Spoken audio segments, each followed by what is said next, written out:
Mom, I just thought you might talk about when you know, just before you met Dad and kind of how you and Dad got together and what happened there with you and Dad in the beginning, you know, and what, you know, drew you to each other and what brought you together. Okay. Well, I went to 3 high schools in 4 years, and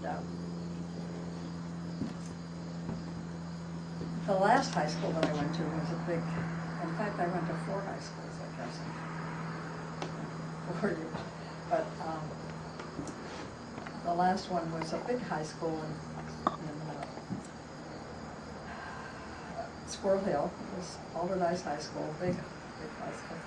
And I only spent 1 year there. And I, of course, didn't know very many people. And we moved to Pittsburgh when I was a sophomore, last half of my sophomore year, and we lived in Brookline. And I was in Brookline for a year and a half, and then moved senior year to Squirrel Hill and got into Alderdice. And I loved Miss Steiner, who was our choral teacher. She was a real character. And then I got into the special group, and it was a great experience to sing with all of the kids. And you called yourself Ole, right? I didn't call myself Ole, but the kids called me Ole as a...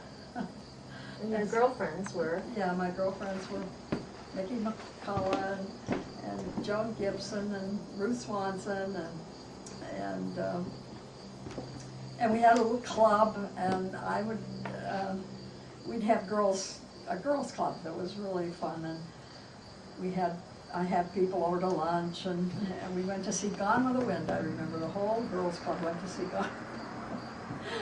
And I had tuna noodle casserole for lunch. I remember that. We sat at the big table on Denison Street where we lived, and then we walked over to the theater, Manor Theater in Squirrel Hill, and somebody called me up for one night and asked about the homework, and I couldn't imagine who it was. A man, a boy's voice, and he wanted to know what the homework was for, I think we were in the English, must have been in the English class together. I don't remember what class it was, but I thought, who is he calling me up about the homework? And then I asked my friends, and they said, oh, he's the president of the class. And that's Ted, he's the president of our class. And so then I peeked around to see who he was, and he looked pretty good to me. And so he started calling and walking to my house from a long way away, and I was excited, but there's another guy, a brother of a friend of mine, invited me to the prom, and I said, oh, I can't go to the prom, I'm going to be busy, and then Ted asked me, and so I couldn't say yes to the second guy if I rejected the first one, and so I didn't get to go to the prom, my own prom, but I went to a different prom with another guy, and that was fun. And the night of the prom, Mickey, my friend Mickey Lohmeyer, went with Ted. He asked her, and so we all girls had a sleepover that night and talked about the boys, and, you know, had a lot of fun talking about them. And Barbara Flagg was also in that group, and her mother and father had a cottage up on Lake Huron. And that summer after graduation, we went up to her cottage for 2 weeks and stayed up there and had a wonderful time. And there were boys up there, and we met them, and oh my, that was an exciting time. And then I met Fred that same summer, and he was at Kiski. I went to a Presbyterian girls camp and young people's camp, and his uncle owned Kiski School, and I was sitting under a tree outside, and we were sitting talking, and all of a sudden this guy comes up and starts talking, and he was visiting his uncle there at the school, and invited me to his house that weekend and to meet his family, and he lived in Terre Haute, Indiana. So I was starting college that fall, and I was very I was only 16. I was 16 when I entered. No, I graduated at 16, and I was 16 when I started college. And it felt like life was beginning. I had all these possibilities. And and then Ted went to Carnegie, and we kept dating. And I thought just recently how he really took good care of me. I was a young and very innocent and very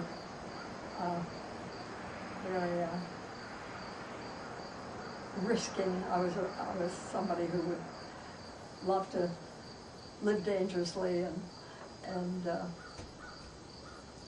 well, tell us how you got together. You didn't go to the prom, so what happened? How did you get together? Well, we dated, and he came to my house a lot, and we'd sit on the couch and listen to music, and it would be like midnight, and Gran and Poppy would come home in the car from someplace they'd been, and they'd come home, and he was walking, of course, so they didn't know where he was. So sometimes we'd get up off the couch and sit on the stairway, so that when they came in, they'd see us sitting on the stairway. Or he'd go out the back door and they'd come in the front door. And I'd run upstairs as if I was asleep all the time. And I know that was a long walk from where he'd end up to Denison Street. Was that your first year of college? That was my, yeah, no, well, that was senior year. Oh, senior year also. Oh, and we went to, oh my gosh, we didn't go to the, after graduation, I guess it was. I'll have to ask Dad what about that was, but we went swimming, you know, they stayed out all night after, I think it was a prom. And we went out to, where did we go after graduation? We stayed out all night and swam in the afternoon. Where were we? I can't even remember where that was. I'll have to ask him. He maybe won't remember either. It's so long ago. But that was kind of a fun thing, to stay out all night, pretend like you weren't dead tired the next day. And then I went 3 years to Pitt. But after our sophomore year, we decided we should get married. And that summer, we made the plans, and I had the wedding invitations, or the announcements printed up, and I didn't tell my mother and father until I showed them an announcement. And Poppy said, well, there was nobody he'd rather have me marry than Ted, but I was too young, and you know, I was only 18, and he was sorry about that. But I was going through with it. We had planned it, and I was going to go through with it. So we scurried around and found a church. The little Episcopal church was free that Saturday afternoon. I think it was in August 23rd.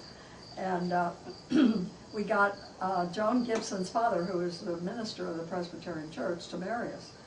And so just our families came. We were just going to have our immediate friends and so forth. But all of Ted's folks wanted to come. Of course, you know, I didn't think of that. I didn't know them all. And so at the very last minute, they all were going to come. And they had to have some liquor at the wedding. All I had was brownies and punch. And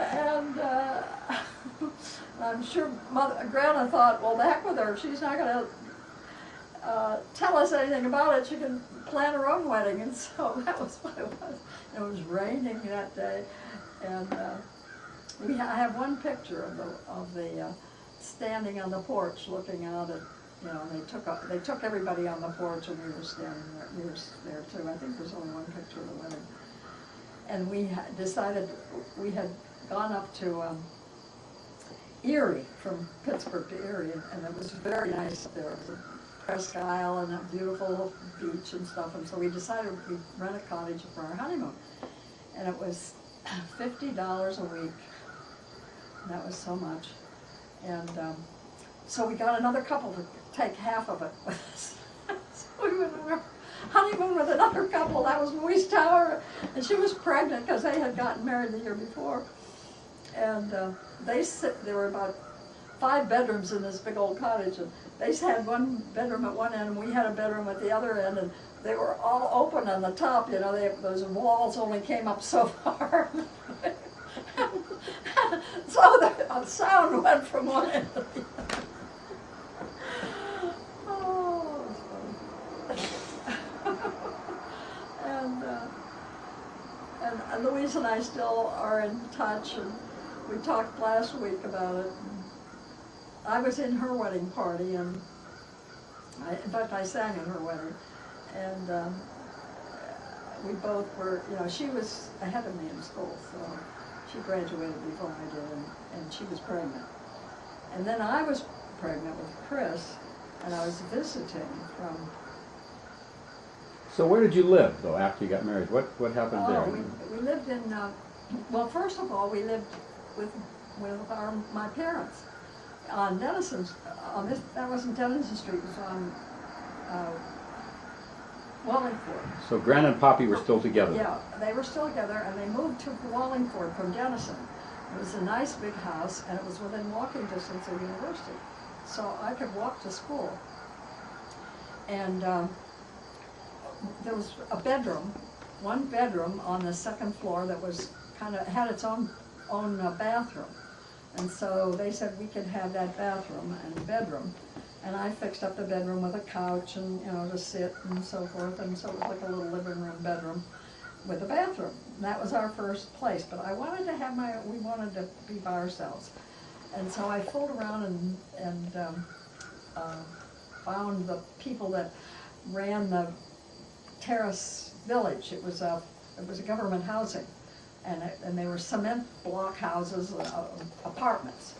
And it was a 3-room apartment with a bedroom and a living room and a kitchen, 3 rooms, and bath. And I applied for it, and I said we were suffering, living with our parents. And so when the woman came to check us out, I took up all the rugs, and the house was cold, and I made it look as if it was as sparse as possible where we were living in one room. And so we got the apartment. It was $21 a month. And we moved into the apartment. And I remember we had just a few things, and I took everything out of Grandma's house that wasn't tied down. And but we didn't have a bed. We didn't have a good bed. So she had some old rooming house bed that where was she then? No, they were still married. And that first year that we were there. And, but I got a bed from someplace that somebody had thrown out. It was on the porch, and we brought it home, and it had bed bugs in it.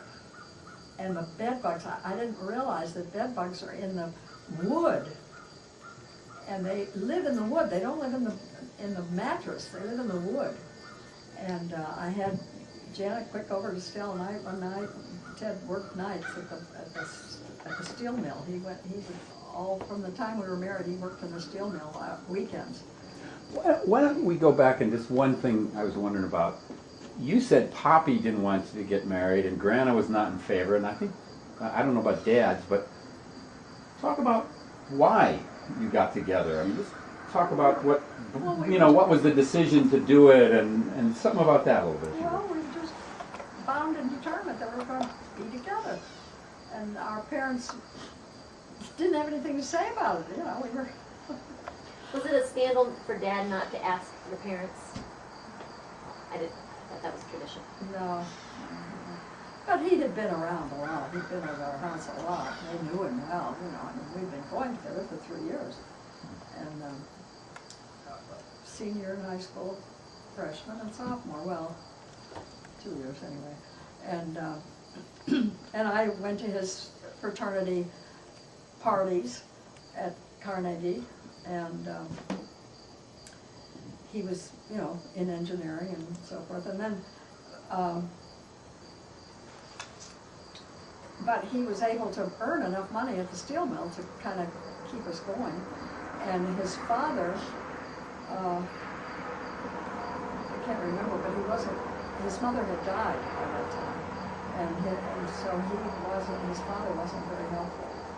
And he wanted to get out of the house, and I wanted to get out of my house, you know. We were both unhappy living at home. That was really the reason why what brought us together and forced us together more as emotional support to each other.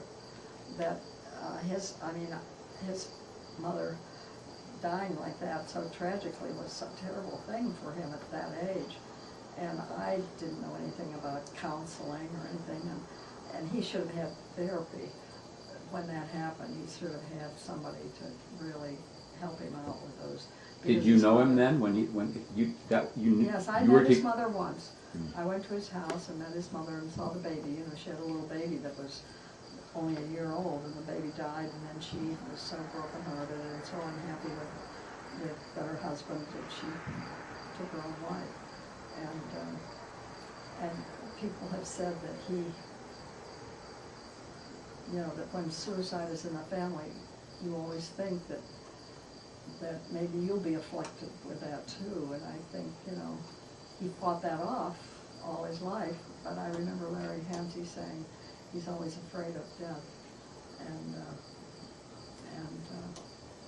that, you know, the trauma of finding his mother. You know, I think she drank Drano or something, and he couldn't do anything about it, and he felt responsible because she had been so close to him. You know, I mean, I think she would even come over and sleep in his bed, and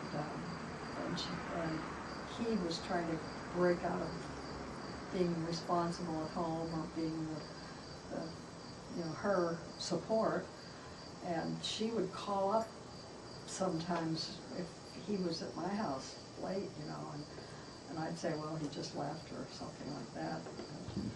And you know, it was a real tragedy. It was a real tragedy, and I know he must have, looking back on it, I know he must have felt like it was partly his fault. And so you didn't really go to his home as much as... Oh, I never went to his home. I was only there, I think, once to meet her, and the baby. She's very pretty and very soft, quiet little woman, and I know her life just revolved around him. And he was getting involved in high school, and he was, you know, important in the, and when I read the letter that he wrote recently to the doctor to tell about his life, he was a big athlete, and he was swimming and cross country, and you know, his body was very strong. He was energetic and very successful teenager. He had a job at Gimbel's, and they didn't pay a lot, but they thought he was the prize employee. And the women in the I think it was junior Miss department loved him and helped him dress and got good-looking clothes, you know. And he dressed like a prince and clothes horse because they wanted him to come to work looking good, you know, and tell him what to get and what not to get. And they were very spoiled him, you know. And I went down to Gimbel's and met those women in that department, and I got a job at Horns, and I worked at Horns in the handbag department. And so then I started liking handbags and shoes, just recently I got rid of 25 pairs of shoes and I still have 30 pairs at home. So there were probably some of them from that era, those baby doll shoes. They may have been, I think they came from Warren's. Anyway, it was. So you were more oriented to your side of the family from the way the relationship went Yeah. towards Grandma and Poppy Yeah. and that side, and you had not so much to do with No. Dad's side. No, not much. Or was it fact- more that you were just stand alone and all alone more or not? No, but he felt always embarrassed about his background. And of course, I never was brought up to believe that there was anything to be ashamed of in America. Everybody was an immigrant. Everybody had some sort of European history in their life. And Grandma always, when they would come to our house, she'd always ask my friends, "And what country do you come from?" And they'd say, "America." "Oh no, where did your ancestors come? If you come from Sweden, your ancestors were Vikings." Came from England, they were probably the part of the Magna Carta and all of the kings. And London, we were Irish, English, Dutch, and French on her side. All four grandparents were Irish, English, Dutch, and French. And of course we were related to the King of Holland, William of Orange, who became King of England. And his daughter, Annika Jens, she ran away with a gardener, Jens, and came to New York and owned some property here. And Aunt Nancy was always trying to get the property back. Well, lead us up to So anyway, Ted I remember he took me down to Panther Hollow and looked down over the bridge, and he said, "That's where I come from down there in that little run." He says, "That's called the Run." Well, I didn't know anything about the Run, and I hadn't heard anything about the Slavic people that lived down there, or the Russians, or anything else. And I just thought it was interesting and wonderful, and so then I went to his church and heard the wonderful music. This Russian church has marvelous music, and they sing and they stand up forever. And his father was one of the bigwigs in the church and had done a lot of the fundraising and supporting the church financially. And Grandpa Macosko was during well, Dad will tell you maybe about that. He was very well off in the Depression because he had his own business, and this was all in the stuff that he wrote in doctors' stuff. Well, lead us up towards to Berea, and get us to Berea. Get us to that point. That's when, Yeah, well, we moved to Connecticut, and because he got a job with Chance Bott, and Chris was born there, and we were there until Chris was a year old, and I remember that his boss loaned us $100 to move. He had gone up and interviewed, and they wanted him as an engineer. The Carnegie Tech asked all the engineers that not to join the service because engineers were needed so badly that they got an exemption. They got a Army exemption from the Army because they were graduated. And so he graduated in the Christmas time of his senior year. 3.5 years. And then we went right to Chance Bott in California, and we drove our 39 Ford and out there, and he spent half of his time. We bought an old truck, and he cut off the cab of the truck and put a frame together, and he was working as a foundryman right then, and making a hitch and putting it onto our car so that we could pull this back end of a truck with all of our things in it to California. And we had this little car and this big trailer that had all of our worldly belongings in it. And we went through the West, and we had to go across the mountains in the dark because it was so hot. Our car would overheat going up the road up the mountain, up the Rockies, because of the trailer behind it, you know. And so we lived out there for a year, and he was at Chance Spot for a year, and then we were unhappy. Well, we came back from Connecticut. We lived in Connecticut, and he started getting worried that he hadn't been in the war, and so he started going and interviewing for the engineering corps of engineers. This was before you went to Air California. Force. Yeah, he wanted to get in the Air Force, and so he went all the way through, and then he got disqualified because his eyes weren't strong enough. He wore glasses, and then he started looking into the engineering corps, and he said, we'll move back to Cleveland and get you settled so that if I go into the Army, you'll have a place to live by your family, you know, in your home.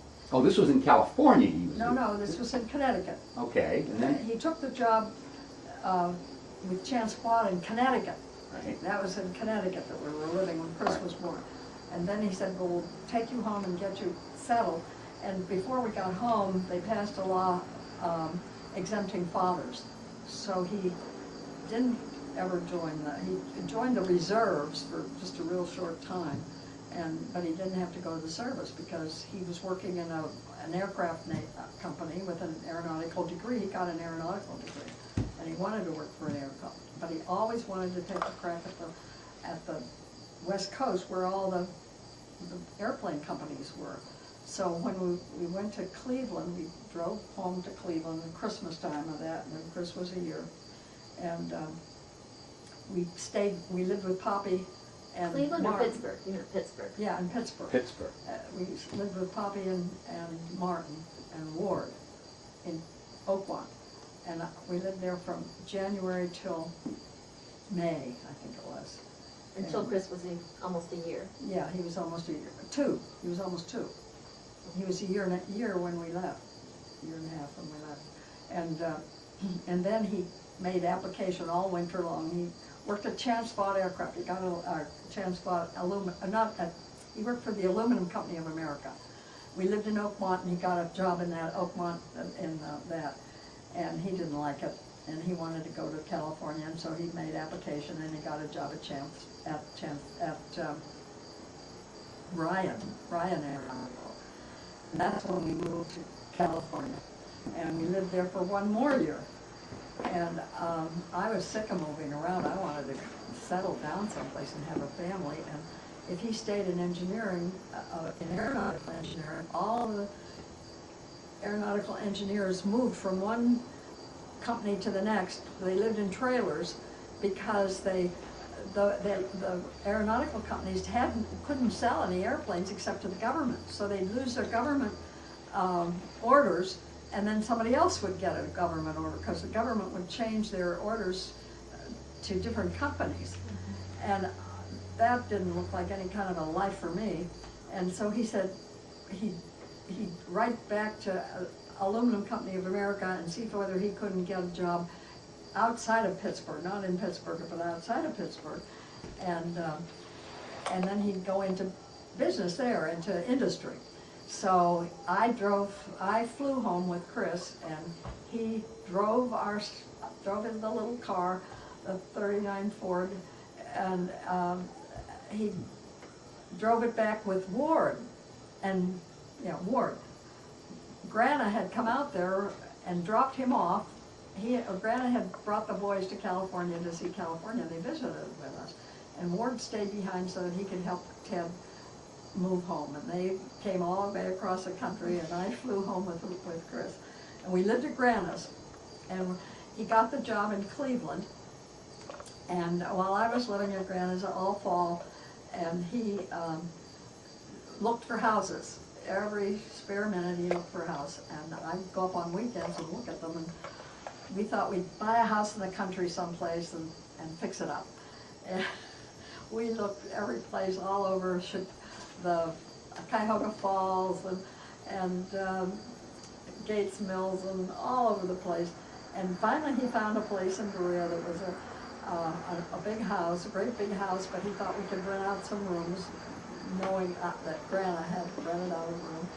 And that she had all these rooming houses, and Pittsburgh, so she encouraged us and gave us the money to put a down payment on the house.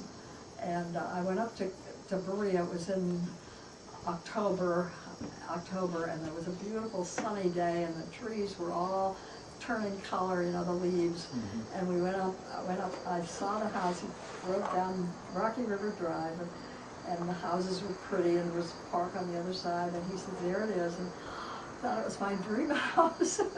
And it was open. And we walked through, and all the windows, you know, the cement house had a lot of windows, and hardwood floors that were shining like mirrors, and the sun was shining in the windows. All I could think of was, oh, this will be wonderful. Rent all the bedrooms out, and we'll live on the first floor, and we'll be able to pay for it. So that's what we did. We moved the 1st of November. What year? 1946. That was it? Yeah, had to be. Yeah. Okay, I'll get that. What year were you born? I was only 18 and a half at that time. And of course, when I got married, I was 20. I had to get permission from my father because I was under 21. And I guess it's no great secret that it's only now that I guess forgive my father or feel that I can talk about him in a normal way, because he was a genius, there was no question about that. And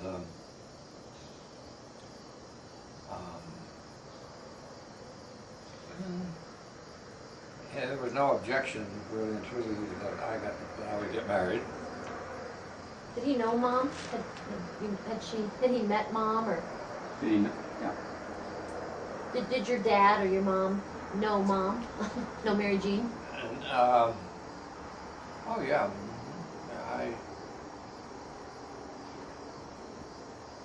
it's hazy, Mm-hmm. because when Mom and I got married, her mom and dad had moved to another place. They were in a big swanky house. When what I remember is didn't have a car, and I would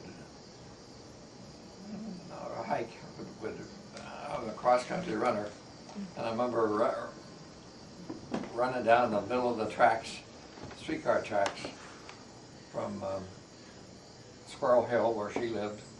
Of course, I lived in Squirrel Hill too, but the other end, and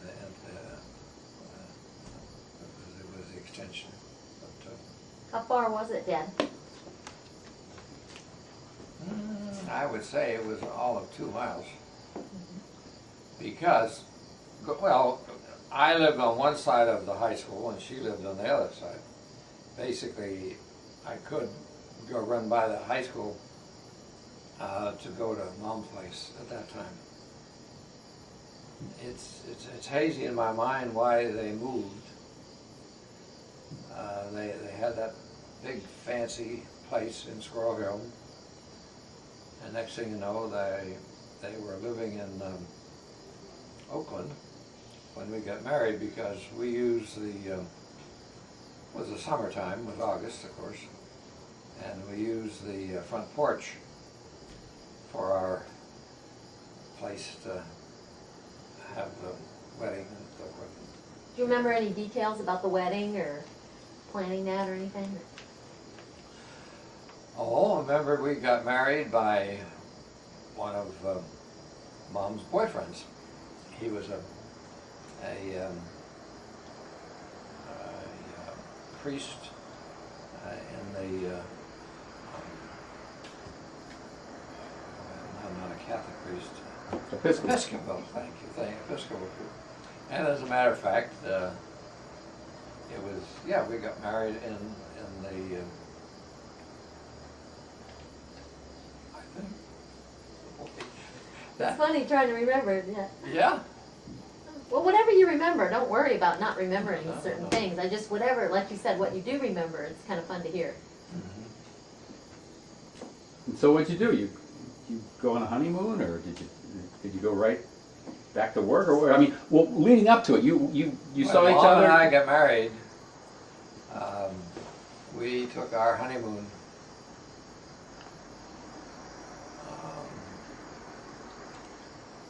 How did we pick our honeymoon? I don't know. This was, you know, this was between our 2 years in high school and college, between sophomore and junior. And I, of course, worked in the steel mills. And You were going to school during the day and working at night or weekends, or? working weekends. Mm. At first I worked at the school, but it was so cheap, they paid 37.5 cents an hour. And I always remember that one day, working in the steel mill, I worked weekends, and of course the war was on by that time, and they were so desperate for help, they closed down the prostitute houses to force the women to come to work in the steel mills. They never had women work in the mills before, but during World War II they did. And but yes, I would work weekends. Sometimes, you know, go Friday, Saturday, Sunday. And because I was so active and I had a job that required work, I got excused from gym at school. Oh, So it was just one more thing, you know. take that time to study. But back to being paid 37.5 cents an hour. I made more money one day in the mill than I made in a whole month working at the school. I mean, that was back then. Now my school was only $400. Today, I guess it's $16,000 to go to. But Chris's son went there, and I think it was in that category. But really, yeah, well, the other thing is, because we were so poor, we got to live in a slum clearance housing project up on the hill. And the beautiful part of that, it was so high, it was above the dirt. We'd go up through the clouds, and we'd be up at Terrace Village, and $21 a month was our rent. Was it close to university for you? Yes, it was very close to the Pittsburgh, University of Pittsburgh outdoor field, their football field. But with my situation at home, my mom committing suicide, and I being a little bit angry with my father.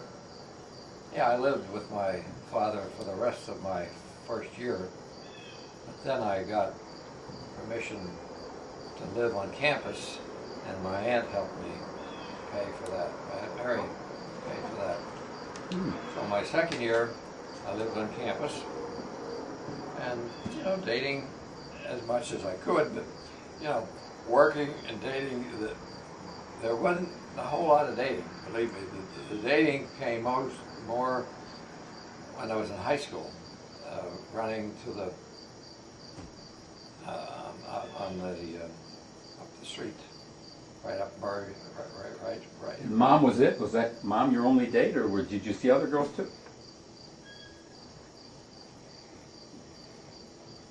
No, Mom was pretty much it.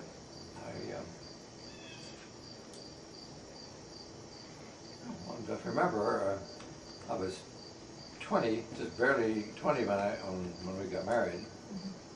I didn't know, like, growing up, I know you were president of your class and didn't know that was probably, you know, pretty high position there, and didn't know if there were others. President of the student council as well. Also. And thought, well, were there other girls that were impressed like Mom was? Well, I'm not saying that I didn't have other dates. Yes, but not of significance. I don't even remember the names of them. I barely remember their faces. There were two hazy ones. One Italian girl that lived across the street from me that my aunt knew and fixed up a date for me. But I doubt if I had more than 2 or 3 dates outside of dating Mom. And this was all in high school, not in college? Once you got to college, it was only Mom? Yeah, well, once I got to college, I'm so occupied with just existing that there was not much time. How were the classes in school? Was it a tough academic program for you? Yeah, Carnegie was considered tough, and it was. And, I remember taking my lunch sleeping because I worked so much. Once I got the job in the steel mill, I did not work at school anymore, for 37. Matter of fact, the minimum wage in the steel mill was $8 a day. But as I said, I would get special because I was working weekends and got to know some of the people.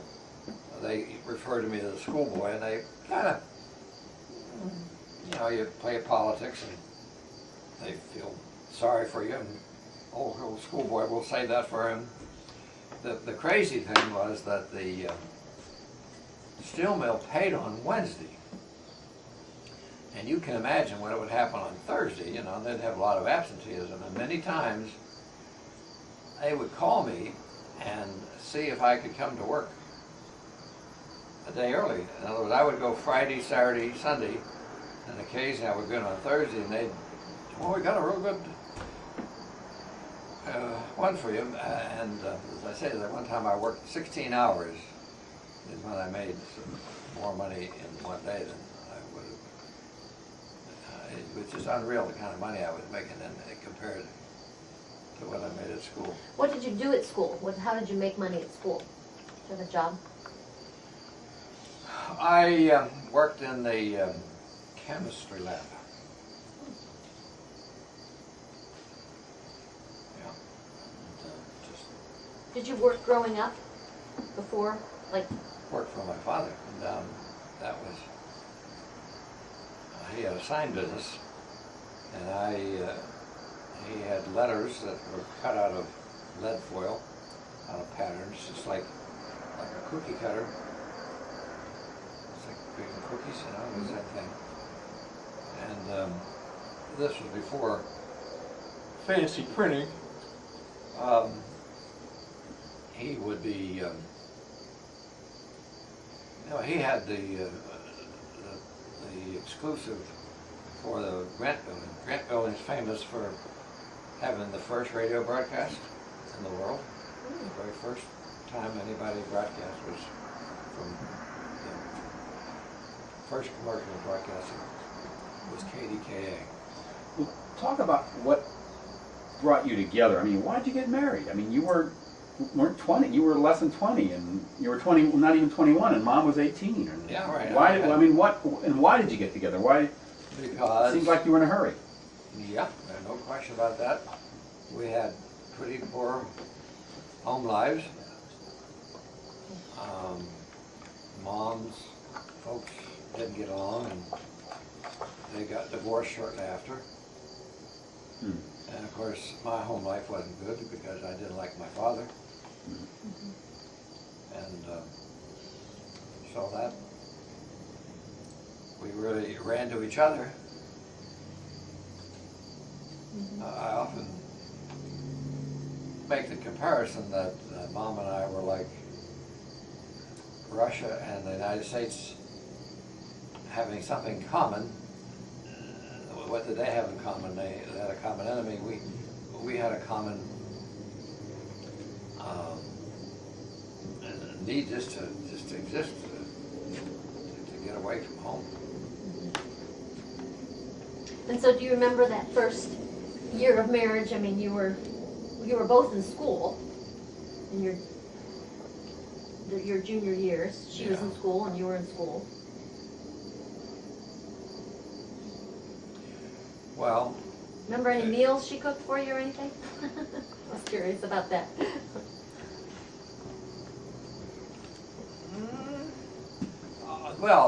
my memories of Mom's meals, of course, are 19 was grand. I mean, you're talking way back then. I didn't know as newlyweds. I didn't know if Mom knew how to cook. Yeah, I mean, nothing jumps out at me. Sure, sure. But you lived with Grandma, right? And then, what did you live? Where'd you live? Well, first? we lived with Grandma with just for a short period. And then you had. And then you had the house on the hill. And then what happened? Then we lived there until I graduated and went to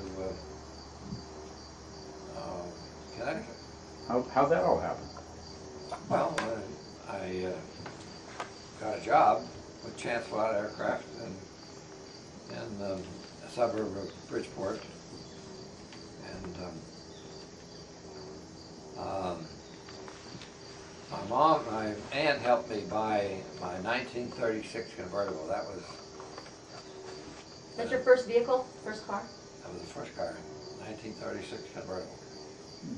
Boy, that was a jazzy car. Aunt Mary? Pardon? Was it Aunt Mary who helped you? Oh yeah, Aunt Mary.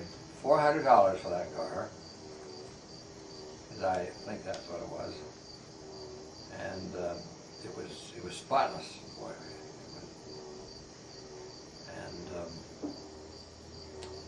the other thing is, the first summer,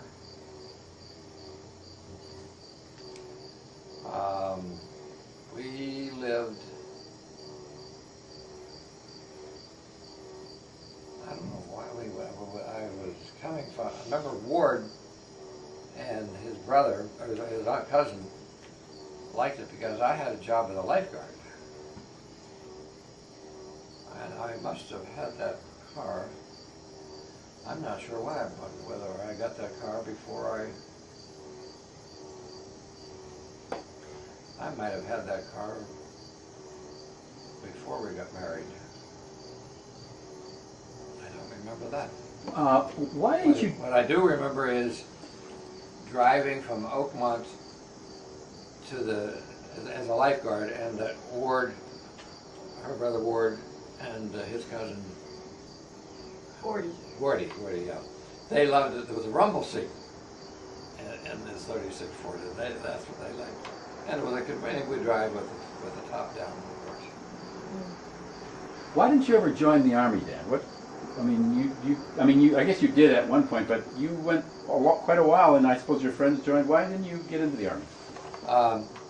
I was in the ROTC at school, and I had to. That was only for one semester of my sophomore year, and that's when I quit and went to gym, and then got excused from gym. That was the whole idea, but just anything to cut down so that I could have more time to work. And I went in the Army to get some extra money later. This was after we moved to Berea. I was in the Army for a couple of years. after you moved to Berea. So, but Yeah, just what? strictly, weekend warrior. Yeah. But before that, I mean, did you? I mean, Connecticut, yeah. Was the Well, when we lived in Connecticut, I was trying to get in. I was fearful of getting drafted, so I tried to sign up for the military, and I finally got accepted in the Navy, but I had to get permission from Chancellor to enter, and Chancellor wouldn't give me. They needed engineers too bad. But I was going to go in the Navy intelligence. I got accepted. You would have done that? You would have been happy to do, you wanted to? And Oh yeah, sure. But the other thing I remember that, of course, it was during the war, and we got stamps for commuting to work, and we carpooled so we would have the extra stamps, and would save those stamps. And once a month we went down to see Aunt Nancy, and here's this little Ford convertible in this sea of yellow, a yellow taxi cab, you know. ah, That was that. You know, New York City wasn't very occupied with cars during the war, just strictly taxi cabs. so you'd stay with Aunt Nancy, and what'd you do in New York? Oh, we just went down to visit with her. Yes, we would stay overnight with her, yeah. Mom said Chris was born when you were in Connecticut. Do you remember? Oh, yeah. Yeah, sure. Yeah, she was born.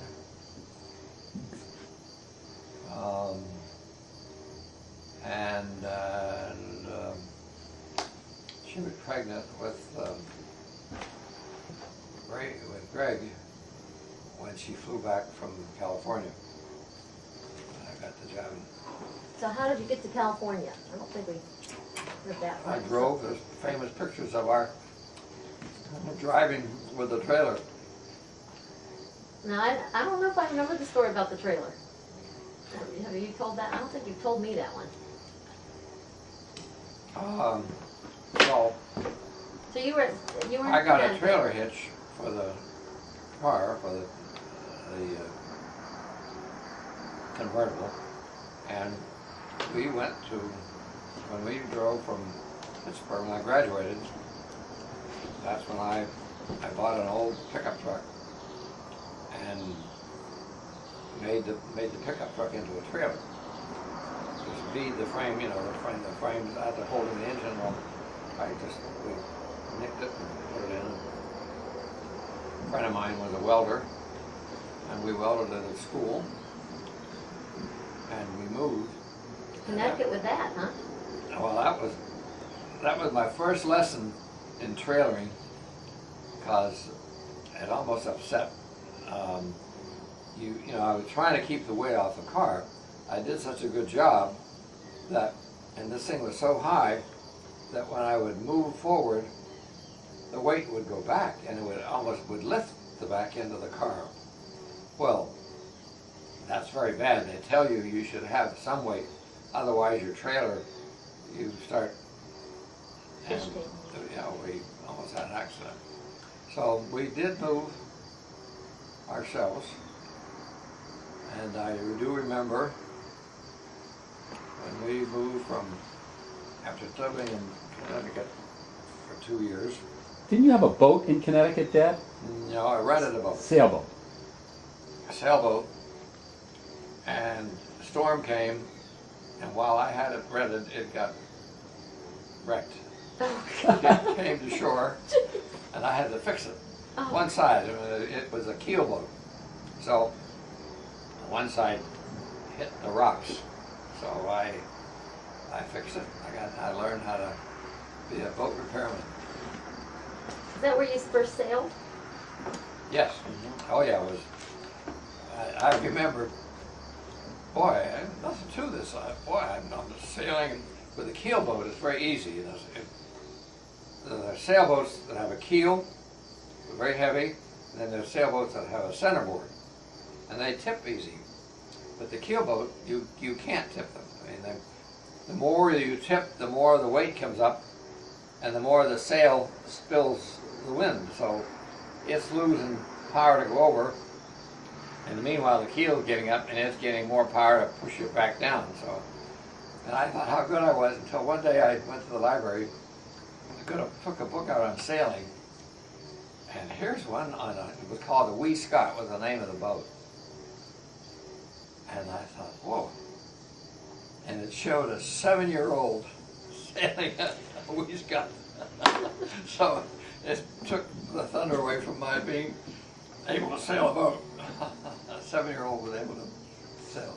So you stayed there for a year, and then and then went to California? We stayed there for 2 years. We lived in on the Merritt Parkway. And when we first moved there, Aunt Nancy had a friend. We moved into her house because it was wintertime. They expedited it. We went through, because the war was on, they wanted to get us out of school. So instead of getting out in June, I got out in 1st of January because I had gone to school that summer. And so it was wintertime, and until Aunt Nancy's friend was ready to occupy the house, we could live in it. And it was really a very charming old house, so charming. Had great big wide boards. And I remember one day leaving the lights on in the basement, and you could see the lights coming up through the boards. And So then you moved to another house and stayed there for a while, and then? no, we moved up to Woodmont, and this was a famous suburb of Milford, Connecticut. It maybe had 500 full-time winter residents and 5,000 summer residents. You know, in the summertime, it was loaded, and of course, typical of the Connecticut shoreline, it was very, very rocky. It was very, very picturesque. And I have a memory of Mom being pregnant, having this yellow bathing suit with this ball in front of her. We probably have pictures of that, I think, because we were 1 block from the ocean. The apartment we lived in, after we lived in the house that Aunt Nancy supplied, but then we moved to an apartment, and so we lived there for a year and a half. What was it like Chris getting born? Do you remember that, or when Chris was born? It's very vivid. Mom had to go quicker than she thought, and it was so quick, she got the mailman to take her. The mailman took her to the hospital, and I got in the car and went, and I remember going to the hospital and meeting all 2 of them at the hospital. So, but I was not witness to that as I was to you, of course. But Chris was born by the time you got there? Yeah. So it was a quick. It was quick, yeah. Yeah. But the postman took her. And this was a friendly little town. I mean, everybody knew everybody. And you know, Mom, she got to know everybody, and so I'm sure she had no problem getting the guy. I'm having a baby. Run me to the hospital, would you? So then, California. And how did you go to California? Why? Well, the war was over. That was like after being in Connecticut for 2 years. What day was the war over? Do you remember? Do you remember the day the war was over? Come on, Fred, Greg. Well, there's two days. First, victory Europe and victory Japan, 44 and 45. 45, you mean victory Japan. So the war was over in 45. It was over in 45? Yep. I mean, that was the in the Pacific. Chris was born in 44. So he was born maybe... You were born in March of 46. 47. 47. But Chris was born in 44 in June, right near when the victory in Europe, I think, or sometime there, I think, maybe. Well, anyways, we had to relocate back in Pittsburgh because I was going to get drafted. Even though they wouldn't let me sign up to take a commission once the war was over, then I couldn't take it. They didn't. I mean, not that I couldn't have stayed, but I was going to get drafted, so I had to leave. And by that time, Grandma and Poppy had got divorced, and he was living in Oakland with the 2 boys. And so we moved in with him. that's when I drove